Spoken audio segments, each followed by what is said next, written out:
Il significato è indubbiamente il fondare la nostra fede sulla roccia di Pietro e sulla passione per l'annuncio del Vangelo dell'Apostolo Paolo, perché la nostra fede non è una fede astratta, ma una fede che è fondata su Cristo e che è portata a noi grazie a dei testimoni come appunto gli Apostoli e tra questi Pietro e Paolo. E ricordarci che dopo Pietro c'è stata una storia che è arrivata sino a noi e a Papa Francesco, lui custode del gregge del Signore, custode della nostra fede, e andiamo a trovare lui che, come Gesù ha detto a Pietro, e noi lo chiediamo ora al suo successore, possa confermarci appunto nella nostra fede. Quanti sarete?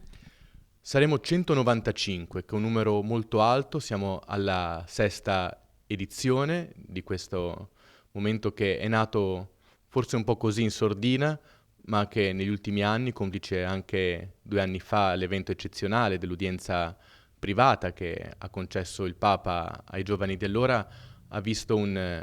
aumento esponenziale. E 195 è un numero bello, un numero che fa riflettere su quanto comunque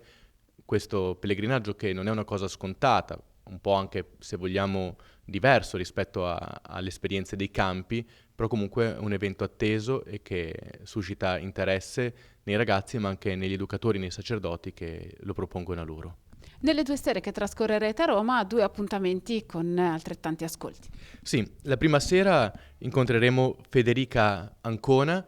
che è una ragazza ed è stata uditrice all'ultimo sinodo dei vescovi proprio sui giovani e porterà la sua testimonianza di quello che è stata un'assise, una riunione dei vescovi che hanno proprio parlato dei giovani, quindi l'attenzione della Chiesa sui giovani portata a quelli che adesso inizieranno il percorso proprio dei giovani, cioè quindi proprio rivolto a loro. Mentre la seconda sera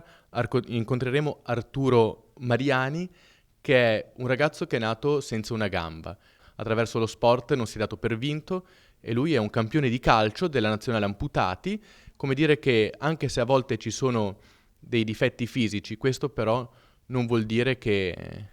allora la vita ha meno valore, la vita ha meno bellezza.